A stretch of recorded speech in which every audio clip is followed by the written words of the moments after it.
Adventures of Elliot is the latest game by Square Enix, and if you think that this is just some sort of like Zelda clone, then you're wrong. There is a lot going on here in this game, and today I do want to tell you all about it. Everything that we know about the Adventures of Elliot, and I definitely do think that's worth a sub as you come and you join our party and you level on up with me. Thank you so much for your sub, your like, and your brand new hype. It helps me out a ton. So, as many of you might know, they just kind of dropped a demo on the PS5, the Switch 2, the PC, and the Xbox. It's everywhere, and it's a prologue demo. So thankfully, all of your progress will be brought over into the final game once you are done with it. So if you do want to check out this demo for yourself and see if it's your thing, it's really easy for you to do. Whenever I first saw this game a year ago or so when it first announced, the first thing that came to my mind was is that the mysterious man from the Marsh Cave in Final Fantasy Adventure? And well, Elliot wasn't him because, we know who that is, and far be it from me to spoil a 35-year-old game, but I wasn't too far off the mark with that comment though, because the director of this game did say that the core gameplay inspiration is from Final Fantasy Adventure, where the Mana series really first started finding its footing. And, Mana itself, it actually began as a spin-off of Final Fantasy, but also as kind of Square's take on Zelda. So with this, they're kind of doing a take on a take on a take on a take, but whatever. You're going to be seeing the Zelda influence with all the various heart containers, as well as the Mana influence with characters and the world design. Not to mention the obvious direct homage of Elliot being Reese's younger brother from Trials of Mana 2, so it looks like, Elliot's finally getting an adventure all of his own. But not only does Reese make a crossover appearance in this game, if you have saved data from some of Square's other games, then you'll also be getting little bonuses and useful equipment too, and those various games that you can get the bonuses from have been confirmed to be Bravely Default Flying Fairy HD Remastered, Dragon Quest 1 and 2 HD 2D, Octopath Traveler 0, Triangle Strategy, and, of all things, Various Day Life. I know. And of course, the aforementioned Trials of Mana. Of course, I don't know who's playing Various Day Life, but whatever. Now, something that was a pretty big deal back in the earlier Mana games, but have seemed to kind of fall to the wayside lately in the later Mana games, are all the various different weapon types that you can equip, and how those weapons would influence combat, and just how fun and cool and useful they could be to use. Swapping and playing around with these weapons was a huge deal in the original Final Fantasy Adventure, as well as, in Secret of Mana. In Adventures of Elliot, you can equip 2 different weapons at once, and you can swap between the 2. And not only that, you can use charge attacks for weapon-specific effects to power them up and all that kind of stuff. You'll also have your typical swords, your spears, your bows, your bombs. There's also chains and sickles and boomerangs and hammers too. And not only do each of these weapons have different attack powers and ranges, but some can also interact with the environment, and some can also push and pull enemies away, helping with crowd control, and they pretty much work as a toolkit, both for combat as well as solving any sort of traversal problems that you have, which I love. Remember how in Secret of Mana you'd use the hammer to knock down the rocks, or you use the whip to go across the cliffs or whatever? You could do the same sort of thing here as you traverse through the world, use bombs to open up and blast down dungeons and stuff like that, just like in Zelda. The game takes place in the world of Philibeldia. I know, Philibeldia, I get it.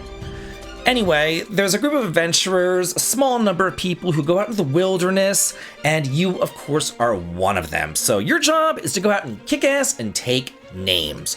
You're gonna be fighting all sorts of monsters with different attack patterns, exploring a gorgeous, absolutely gorgeous, lush world filled with treasures, secret passages, caverns to explore, and shrines to get various heart containers and power on up in. Yeah, just how Link finds, heart containers and pieces of heart in the newer games of Zelda and all that kind of stuff, here you're going to be finding shrines. And if you complete those shrine challenges, like dodging arrows or precise dashing, you'll be rewarded with extra health. There's also a whole bunch of different save points which restore your health, and they also double as fast travel points. I love a good fast travel system, so that's amazing. So that's really nice.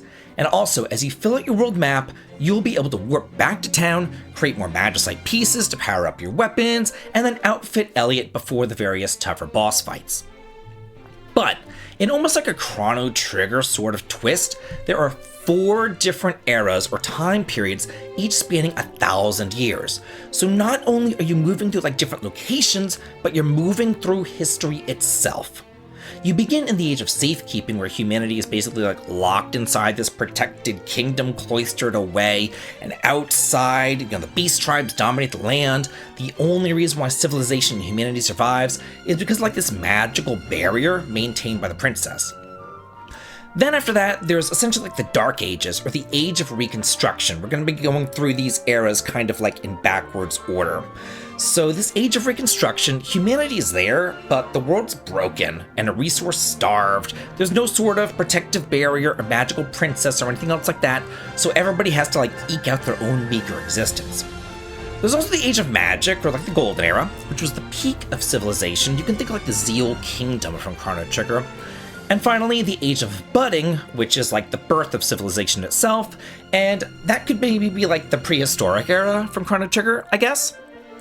You know how in Zelda, just about every single screen had some sort of like secret tucked away? It's the same thing here.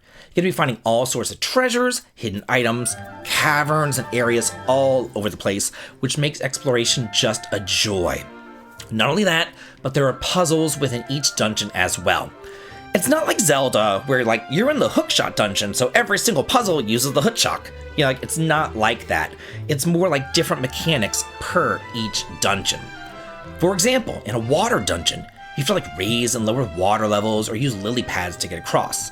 Or in a desert dungeon, you like use this moving sand to reach your destination, or you fall through quicksand pits to reach a lower level. Not only that though, but you have a fairy companion that will help you out with her abilities, like the ability to warp around. And you can actually go ahead and control the fairy independently from Elliot and then like warp to where she is, almost like a dodging situation. If you want to use her for like dodging in combat, you can, but I used her for like puzzle mechanics and things like that. So if there's like an enemy in an awkward position, you can like control the fairy, bring her over, and then she can like attack the monster for you. She won't deal much damage, but she also doesn't take any damage either, so it's a slow way to do things, but she can like safely chip away at enemies, which is really useful. Now, let's get into the gameplay, because this is where I found that there are really like no similarities to Final Fantasy Adventure in the gameplay, mostly because of the progression system, which is definitely much more Zelda-inspired. Maybe it's just me, but I actually want to be rewarded for fighting monsters. I want experience points. I don't want just gold, magicite pieces, bombs, or other crap. I want experience points and I want levels. But unfortunately, experience points do not exist here. It takes a Zelda route instead, so if you want to avoid combat, hey, more power to you. You're not getting any experience points or levels anyway, so it really doesn't matter. So instead of hearts, you have like drops of health. It almost looks like blood drops, And that kind of sucks, because if I have trouble with a boss, I like to be able to grind. But because of this Zelda progression system, you can't really do that. So if you have a hard time with a boss, you're just kind of like stuck, and you have to like keep on retrying and stuff. But there are 3 different difficulties to choose from if you are having a harder time. They added in an easier difficulty this time around. It used to just be normal and hard. They added in an easy one now. There's also different ways to upgrade your weapons through magicite. That's essentially like the accessories of the game. Basically, you can attach various magicite to your weapons to increase your stats, but you can only equip so much magicite to each weapon. It's kind of limited there. You can almost think of it as like the weapon system in Arc-Res Fantasia if you played that little gem on the Wii, which I loved. Such a good game. But, it's kind of the same sort of thing here. Also, and I alluded to this earlier, I love when Square does this. They did this back when Bravely Default first came out on the 3DS over in Japan. They asked the Japanese audience for feedback, and then they implemented that feedback into a definitive version, a for the sequel version, for the sequel and for the American audience. And they did the same thing here. They put out a demo over on the Switch a couple of months ago, and now they've implemented that feedback, like faster movement, additional difficulty options, improved magicite convenience, and better weapon shortcuts and layouts, so the game is just better in general. Adventures of Elliot is a whole lot of fun. It's not looking to like reinvent the wheel or anything. Instead, it's looking to go back to the basics, and I love that. Nothing annoys me more than whenever I start up an RPG and I have to sit through hours and hours and hours of cutscenes and tutorials before I can finally play the frickin' game and get into a battle. Whenever I turn on a game, I want to be able to play a game. And that's what I love about this. I'm able to turn it on, pick it up, and play it. And it looks amazing. And I cannot wait to play it fully whenever it does release on June the 18th for all the various systems. But now, I do want to hear from you. What do you think about it? And how did you feel about the prologue demo? Let me know in the comments and let's all talk and chat about it. And as always, have a good day.